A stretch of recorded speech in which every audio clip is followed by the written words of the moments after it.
अब बात करते हैं स्टैक ओवरफ्लो की। यानी कि मैं फेमस क्वेश्चन आंसर्स के वेबसाइट का बात नहीं कर रहा, यहाँ पे बात कर रहा हूँ जावास्क्रिप्ट स्टैक का। यानी कि स्टैक ऑलरेडी आपको पता है क्या है, और ओवरफ्लो मतलब आपको पता है। हमारे पास ऑलरेडी, अगर हमने पिछले वीडियो में देखा था तो हमने क्या देखा था, अपने पास क्या है, कॉल स्टैक है, राइट। और फिर क्या उसके साथ अपनी मेमोरी हीप है, राइट, जहाँ पे सारे अपने वेरिएबल स्टोर होते हैं जब आपका प्रोग्राम रन होता है। यहाँ पे कॉल स्टैक में कैसा है कि आपका जब भी फंक्शन रन होते हैं, ठीक है, यानी एग्जीक्यूशन का टाइम आता है तो इसमें लोड होता है, राइट। तो सबसे पहले आपको पता है क्या आता है, ग्लोबल, राइट। हमेशा ग्लोबल आएगा क्योंकि आपको बेसिकली आपका जहाँ पे इन्वायरमेंट है उसकी प्रायोरिटी पहले आएगी, उसका होना जरूरी है, राइट। सो आपका यहाँ पे क्या ग्लोबल इन्वायरमेंट है पहले, इसमें आपका बहुत सारे फंक्शंस हैं, इसीलिए स्टैक पे पहले क्या आएगा, ग्लोबल, ताकि आपको जो भी आप बाहर वेरिएबल्स लिख रहे हैं वो उसका एक्सेस हो, राइट, फंक्शन के अंदर। उसके बाद आपका नेक्स्ट क्या आता है, फंक्शन, राइट। अब हो सकता है कि ये बहुत बार आ रहा है, बहुत बार, लेकिन कैसा है ना, स्टैक की भी अपनी एक औकात है, राइट। इसका भी एक अपना लिमिट है, इस लिमिट को आप पार करोगे तो क्या होता है, स्टैक ओवरफ्लो हो जाता है।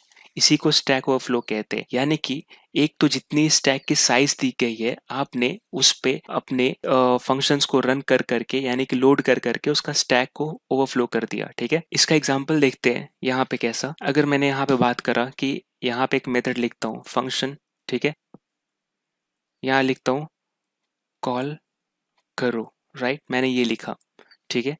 अभी कॉल करो जो है, यहाँ पे मैंने क्या लिखा है, इसके अंदर कॉल करो, ओके। और मैंने यहाँ पे बाहर क्या कर दिया, कि अगर मैं यहाँ पर बाहर करता हूँ कॉल करो, जब मैं ये करूंगा इसका मतलब क्या हुआ, ये रिकर्सिव मोड में आ गया, राइट। रिकर्सिव मतलब क्या, रिकर्सिव यानी कि ये खुद को कॉल कर रहा है। देखो मतलब ये कैसा, इसके अंदर मतलब ये खुद को कॉल, ये फंक्शन रन किया मैंने यहाँ से, ठीक है, ये रन हुआ, उसके बाद ये खुद को कॉल किया, फिर यानी कि हम यहाँ पहुंचे, जब यहाँ पहुंचे इसके अंदर गए तो इसने खुद को फिर से कॉल किया, यानी कि खुद को कॉल करते रह रहे। यानी कि आपको पता है कि सबसे पहले आपका मेन ग्लोबल आएगा, राइट, ग्लोबल स्टैक में आएगा। उसके बाद आपका क्या आएगा, ये फंक्शन आएगी, राइट। यहाँ पे आपने बुलाया, ये ये ब्रैकेट मतलब क्या, आप इन्वोक कर रहे हो, कॉल कर रहे हो, बुला रहे हो। सो ये लोड होगा स्टैक में, जैसे ये लोड होगा आपका एक स्टैक में आया, ठीक है।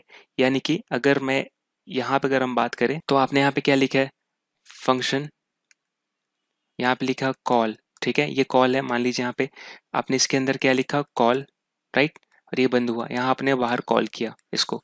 अब यहाँ पे आपका स्टैक है जिसपे कि आपका जब तक, अगर स्टैक स्टैक पे जब तक आएगा तब तक आपकी चीज़ एग्जीक्यूट होंगी नहीं, राइट। सो बेसिकली आपका स्टैक पे आया, यहाँ पे सबसे पहले क्या आएगा, ग्लोबल, ठीक है। इसके बाद आपका क्या आएगा, कॉल। अब ये जब कॉल आएगा तो ये कॉल अभी पूरा नहीं हुआ, क्यों, क्योंकि हम इसके अंदर जस्ट आए, यहाँ पे फिर इसको मिलेगा और एक कॉल, ठीक है। उसके बाद ये जब कॉल आएगा तो ये वापस यहाँ पे गया, राइट। अब हम वापस इसके अंदर आ गए, जब इसके अंदर आया तो हमें फिर से क्या मिला, कॉल, राइट। तो ये होता ही रहेगा, है ना। ये होते होते क्या होगा, ये इसकी लिमिट है ना अपनी, इसकी साइज है अपनी, आपने साइज को एक्सीड कर दी, जैसे एक्सीड कर दी यानी कि जब ये फुल हो गया तो यानी कि आपका कोई भी एप्लीकेशन का प्रोग्राम रन नहीं कर पाएगा, क्योंकि हर एक एप्लीकेशन जो आपकी जावास्क्रिप्ट में उसको रन होने के लिए स्टैक में आना पड़ता है। अब आपका स्टैक फुल हो गया यानी कि आपका एप्लीकेशन हंग कर गया। सो ये सिनेरियो क्या हुआ, आपका पेज अनरिस्पॉन्सिव हो गया। अब आपको वहां पे क्या, पेज विंडो बंद करना पड़ेगा और फिर से स्टार्ट करना पड़ेगा। लेकिन पहले के ब्राउजर में आपका विंडो जो है, ब्राउजर जो है हंग कर जाता था, लेकिन जो लेटेस्ट क्रोम ब्राउजर आ रहा है उसमें ये नहीं होता।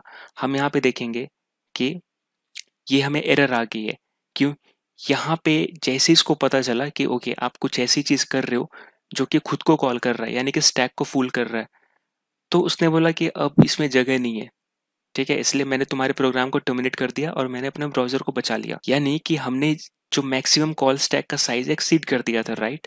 और ये आप यहाँ पे जो देख रहे हैं, देखिए खुद को बुला रहा है, राइट। आप index.html पे देखिए लाइन नंबर 16, ठीक है, और आपका पोजीशन क्या है, 9। सो लाइन नंबर 16 कितने बार कॉल हो रही है, अगर मैं अपने इसमें जाऊँ, ये देखिए लाइन नंबर 16 तो कॉल हो रही है। सो ये बहुत बार कॉल हो रही है और इतनी बार कॉल हुई कि एक्सीड हो गई। और यहाँ पे जो हम देख रहे हैं स्टैक फ्रेम है, हर एक इस स्टैक का एक फ्रेम है, मतलब जैसे पिक्चर का फ्रेम होता है ना, एक पिक्चर का फोटो, क्या जैसे एक के बाद जब फ्रेम चलती है तो आपको फोटो चलता हुआ दिखता है, यानी कि वीडियो लगती है, राइट। यहाँ पे भी सेम है, इसने ये बताया कि ये देखो यहाँ पे भी इतने बार कॉल हुआ है और ये फाइनली बाहर हो गया। तो ये तो था कि आपका जो स्टैक है ओवरफ्लो हो गया। लेकिन इसके साइड में जो स्टैक के साइड में जो ये रहता है मेमोरी हीप, ठीक है, जहाँ पे आपके सारे वेरिएबल स्टोर होते हैं, तो ये भी एक ओवरफ्लो होता है क्या? ये तो हमने देख लिया। अब इसके बारे में देखते हैं।